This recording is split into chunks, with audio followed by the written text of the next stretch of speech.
get you on the radio. Yeah, you gotta get on the radio. You gotta get on the radio.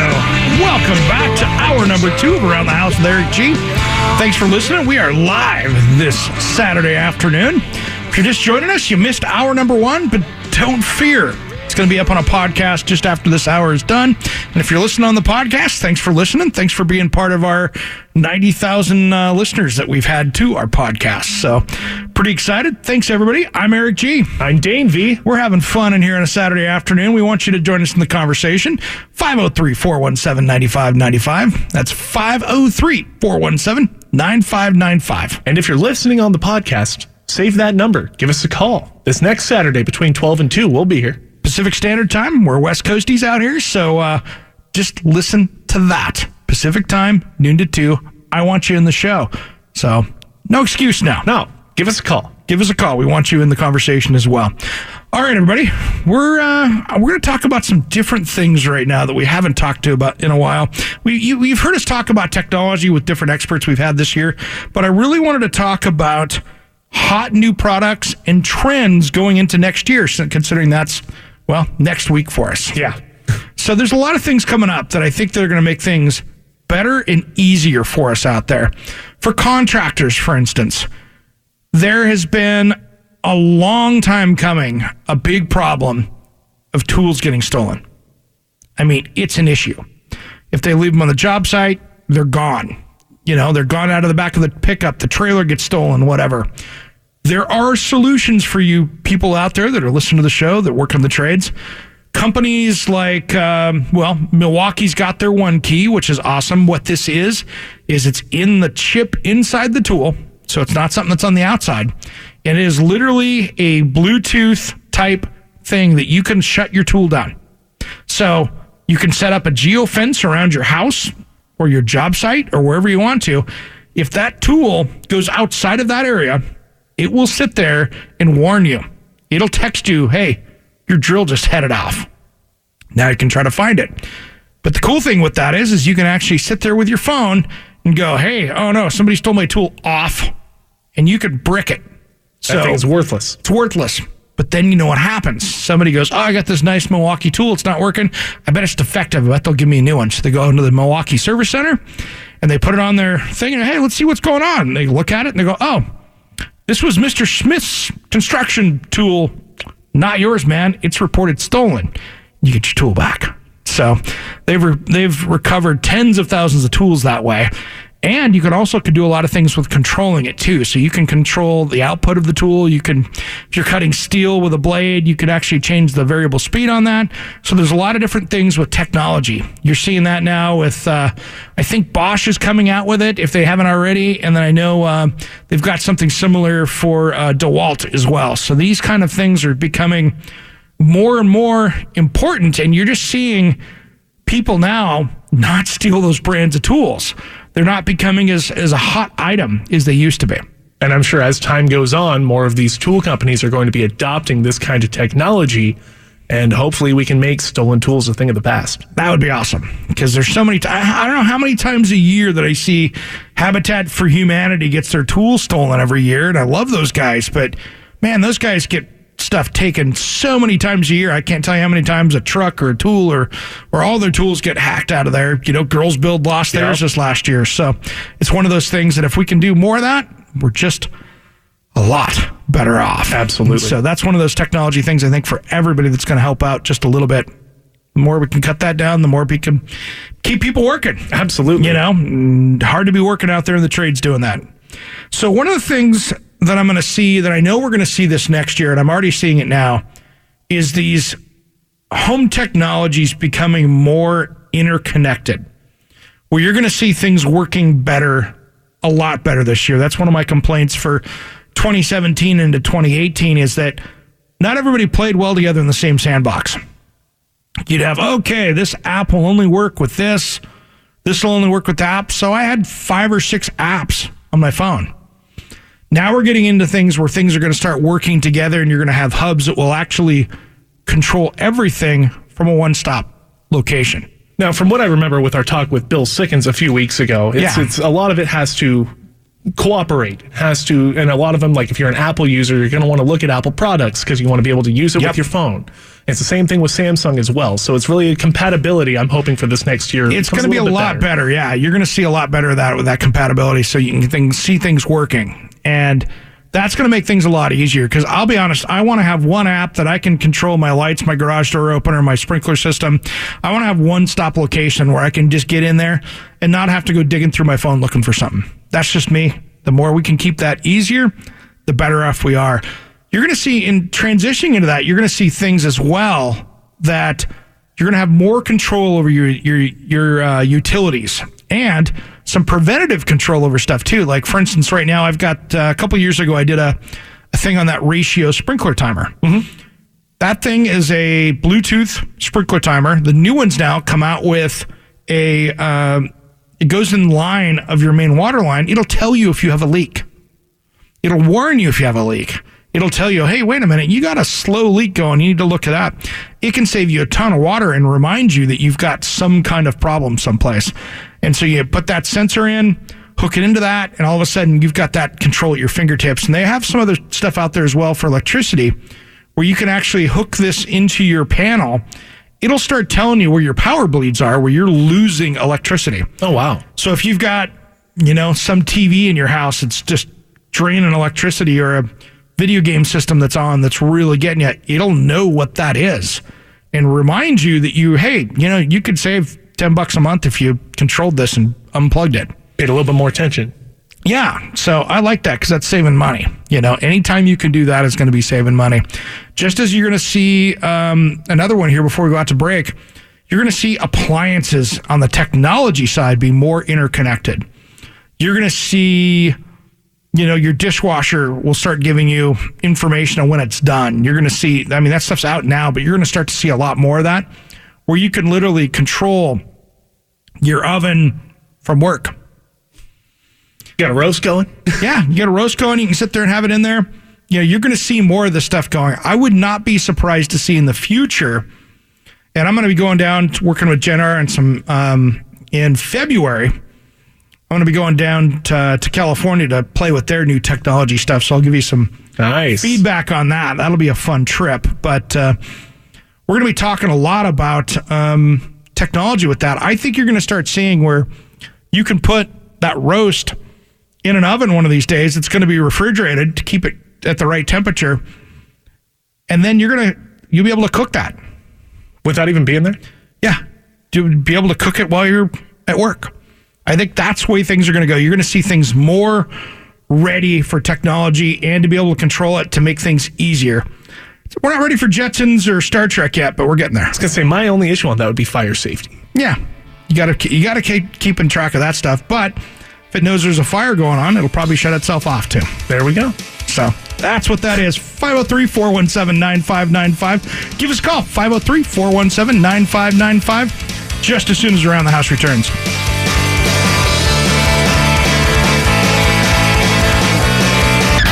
Stopping on the byway, playing rock and roll, getting loud, getting stoned, getting beaten. Welcome back to Around the House with Eric G. This is where we talk home improvement each and every Saturday afternoon. I'm Eric G. I'm Dane V. We're having a great time in here, and this is what we do every Saturday. We just look forward to this day because we get to have some fun with you guys out there. By the way, it's rainy season if you didn't figure it out. For leaky basement issues, call Western Construction Systems. Get a free estimate. The integrity of your foundation is their specialty guaranteed, and that is CCB number 94222. Thanks to Western for being one of our show sponsors all year long. That keeps us with the lights on in here. It keeps this show rock and rolling, so we really appreciate it. Hey, let's run out here to Bill in Salem. Welcome to Around the House. Yeah, are you there? Yes, I am. Yeah, I got a question. I'm a renter, and I recently had a new meter and fuse panel put in my apartment, and updated because it needed it. Yep. But I noticed that they only put 10 amp breakers in, and I'm always blowing now, whereas I didn't so much before. Now it's like once a day I'm blowing a breaker. And I know it's due to the wiring because things dim when other things come on inside the apartment. If I'm using a tool, the RPMs will go down on a tool if the refrigerator comes on or something else comes on. Yeah, it sounds like you've got some serious electrical issues in there because, if you're, that's how you burn out tools. That's how stuff starts to fail if you're, giving it less power than what it's requiring. Should I be worried about a fire or anything? I'd be worried about everything with that. You just don't know what's really the cause of it. Whether if it's a loose connection in the new panel that was put in, that could cause a fire. Absolutely. Do you have some other issues in there? Sure. I would give your landlord a call and make sure they get that and just say, hey, I've got real big power problems in here, and get them to come out and take a look at it and make sure you're there when the electrician's there, and make sure that you're there for that so you can kind of tell them exactly what's going on. Because if you're kicking breakers, if you're kicking breakers, then you've got bigger problems. Yeah, I'm sure it's known that the wiring is not up to code. Well, here's the thing. If they went out and replaced the panel in there and they got an inspection done on it, they would have had to look at some of those things. So it might not be wiring. It could be connections. You could have a couple different things in there. But nonetheless, I'd make sure and call your landlord right away to get that electrician back out there to make sure that panel gets taken a look at and make sure because if you're kicking breakers, then you've got bigger problems. Why would you put 10 amp breakers in anyway?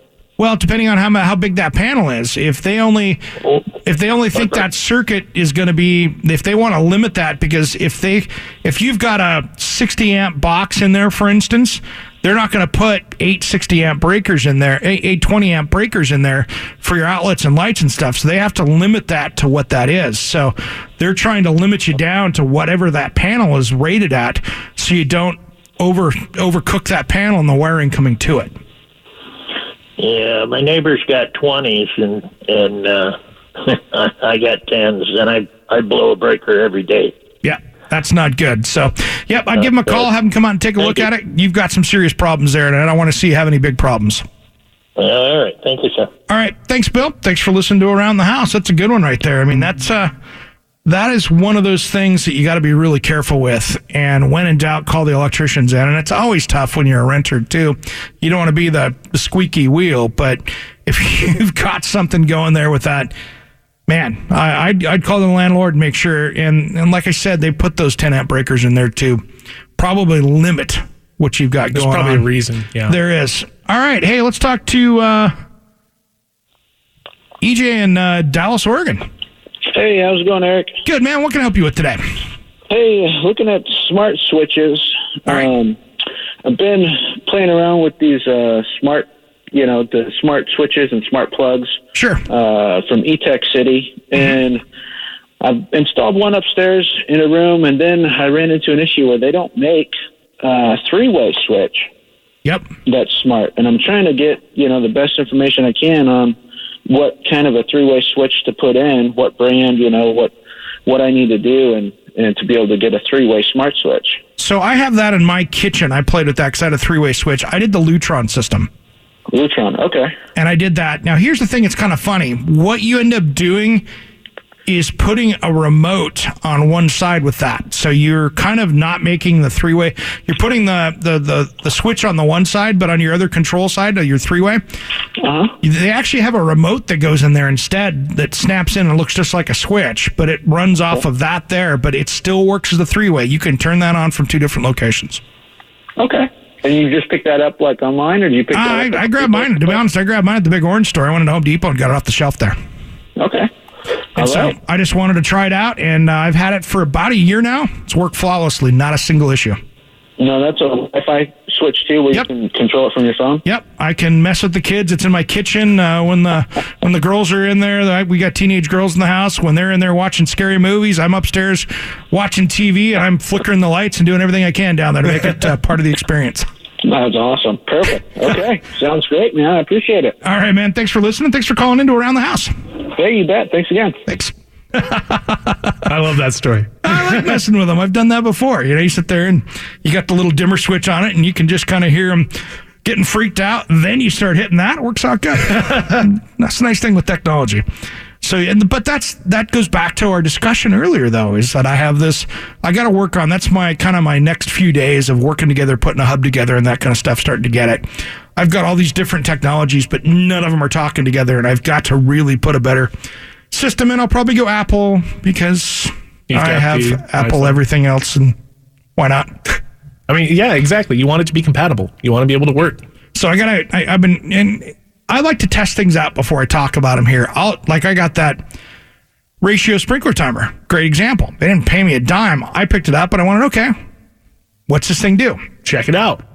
I want to make sure this thing works. I've had plenty of technology that doesn't work very well, and you don't hear me talk about it on the radio because I want to see if it works or not, and if it works, great. I took back 2 different systems for that light controller to run this is not going to work. I don't like this. This is goofy. No. And I finally found one that worked that I was happy with, and that's the Lutron system, and it's working great. That was the third one you tried? It was the third one I tried. There were 2 other ones that I'm like, oh, this is hokey or just didn't seem to work right. So I haven't gone around and done any more in the house yet just because I wanted to try that one out and just haven't had time. I'm working on other projects. But that's one of those things that you really kind of have to take some time and plan out. And I wanted to make sure before I bought more that it was going to work with my hub system because if I want to replace one switch, great. If I got to do a dozen, now I'm pretty upset. Yeah. Because that doesn't work well. No. So anyway, that's that technology stuff that we were talking about as far as our hot new products. And I want to talk about it before we go out to break here, but I want to talk about televisions because this is going to change everything coming up. With televisions, we're going to have a problem with content, and we're going to have a problem with televisions themselves and your internet suppliers because that's going to be a big, big, big problem. So let's talk about that when we come back, because this is going to be the new game that we're going to have to be careful with, because there's about 10 different ways we can get burned. 503-417-9595, just as soon as Around the House returns. Hey now, look at me. I'm Captain Suburbia. I'm lighting on the birthday candle, San Antonio.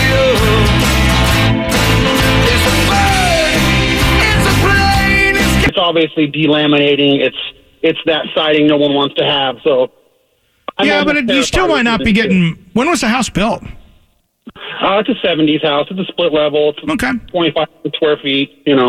Yeah, I'm just trying to think. What they did traditionally for waterproofing. So sometimes a lot of that they just put some felt down behind it, which isn't horrible. So it's just depending on what they put behind that siding to help kind of push that water away from the house.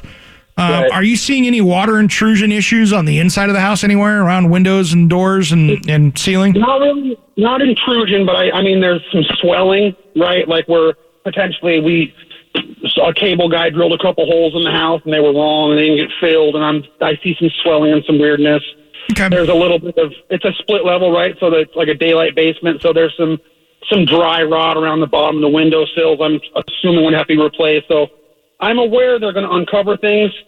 I just don't want to go in there thinking I'm going to spend 50 or 60 and end up being, 200. Yeah. Here's what I would do if I was you, just to start out with. I would jump in and tackle that roof first. Get that thing dialed in. See what you got there. That way you can get that dialed in, and then deal with the siding and the windows as a package that way, because you want that siding and window contractor to do all their stuff at the same time in there. You don't want to have them come in and do windows and then come in and do siding. Just have them come in, rip all the siding off, do what they're going to do, and put windows in and then new siding. And that way you have you have 2 projects there as I see it. Well, the windows don't even replace. I would be doing siding and then my deck. Oh, okay, so siding and deck. Cool. And new deck boards, right? The structure's pretty good on the deck, but the boards are old, right? I use that coating you put on there, and you lay coats, it saves the wood, and it worked for a couple of years, but I know what's underneath there. I know it's coming apart. So here's what I would do. I would work with your decking person that's going to be doing that. I would talk to both of those, because what you want to do is you want to come in there and have them kind of take that siding off, and then you want your deck guy to come in there, whoever your deck company is, come in there and get that ledger board and everything installed, so that way they can flash that correctly where that deck attaches to the house. That way you're going to have that correctly done. So I would have that. It's kind of like a symphony. Get those two working together. That way you're good. Right. And I know this is a slippery slope, but could you, seriously ballpark me on what, without size, about a 2,500 square foot house. Where am I at? Am I spending $100 on this deal? Am I spending, I want it done right.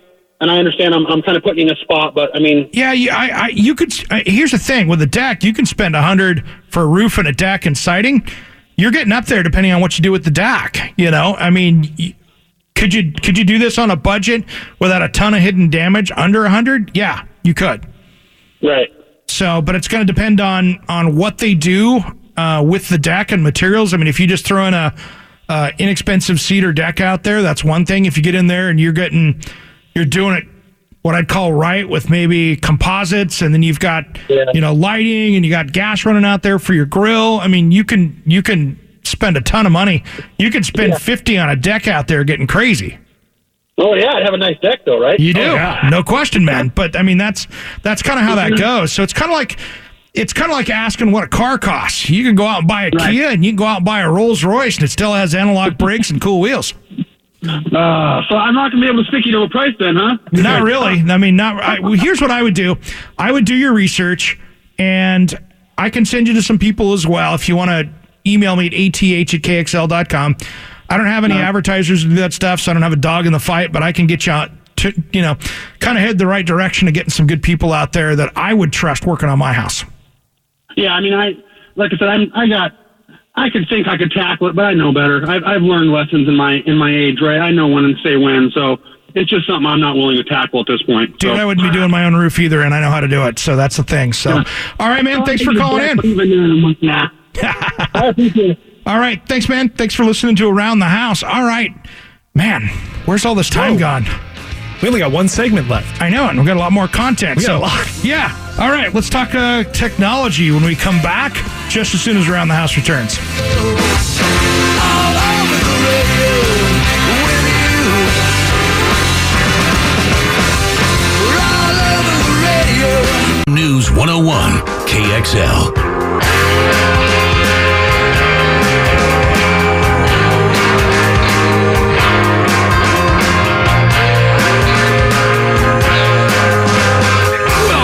To Around the House with Eric G. Thanks for listening. We've been having a great show today. Great callers. It's the last one of the year. Man, 2018's in the books. It is. Almost. Give us a few minutes for the show to end. But if you missed it and you're just joining us, it's going to be okay. We have this on a podcast. So you can go to SoundCloud, iTunes, Google, Alexa. You can listen to it just about anywhere out there. And if you can't find it, send us an email, ath@kxl.com, and we'll make sure and get you lined up there, as well as Facebook, because I want you to join us all week long. I'm going to have some fun this week with some new stuff that I'm planning on posting up. So head on over to Around the House with Eric G, or just the shortcut at ATHKXL. And one other thing, too, I noticed we have a lot of people out there that follow and comment on stuff, but they're not actually liking and following the page. So we've got a lot of people on there. So if you're one of our regulars that are always chiming in, make sure you're liking and following the page, because that way you can see all the stuff. If you're just kind of diving in and out, you're going to miss some of that stuff. So that way you can kind of be a part of the group. We got nearly about every day. We've got stuff up there. Basically every day. Yeah. I slowed down a little bit over the holidays because we're all busy, and I'll be honest, I was trying to stay a little bit off social media, taking a little bit of time off, but we're going to have some fun here. And there's only 2 people posting this stuff up. It's the 2 of us. 2 of us. So we want to get you in the conversation on that stuff as well. And when I see stuff like with Sears or all this other stuff, or if there's a product recall, you'll see it there first. Yep, like when Orchard's Hardware was announced they were closing down, we had that up there as soon as the news people had it. Yeah, it was quick. So I try to stay on top of that stuff, as you do, all week long. Well, hey, I wanted to talk about a little bit about some other stuff too that I'm seeing changes. I think that you're going to really see the elimination of gas-powered lawnmowers.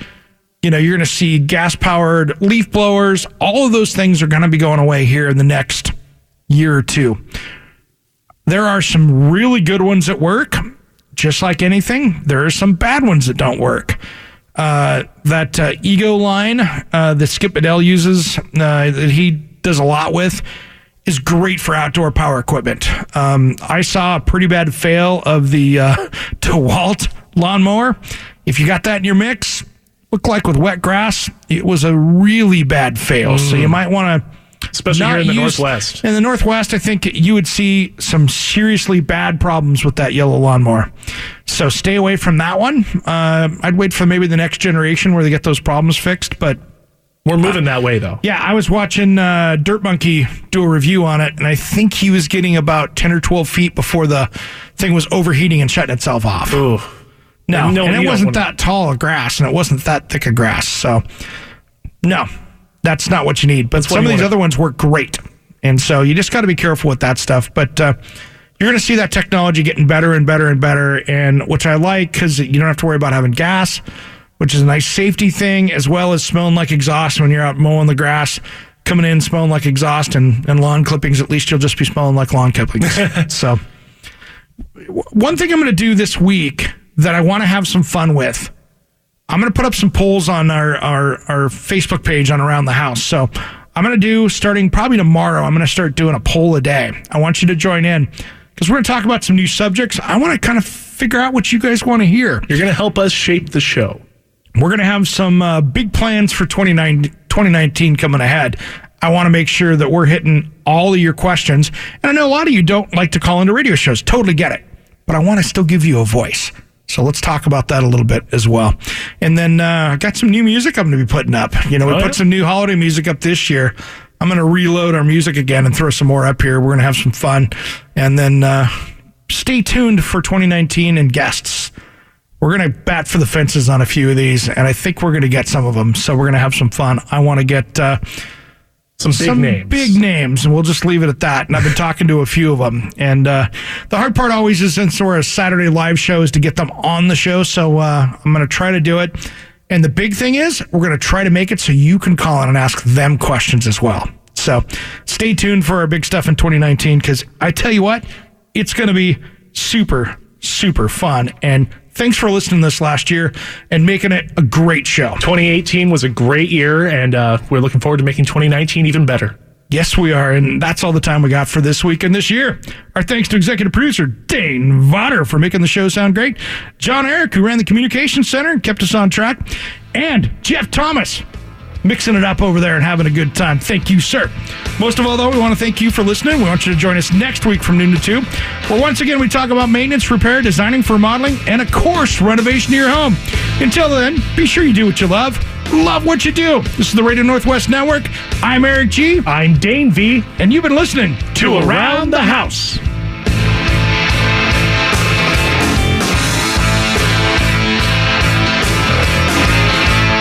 Around the House with Eric G is produced by Alpha Media USA in association with Design by Eric G LLC. All rights reserved. Copyright 2018. We will be back next week. If you missed part of the show, check out the podcast on AroundTheHouseOnline.com. Remember, measure with a micrometer, mark with chalk, and cut with an axe. Thanks for listening to Around the House.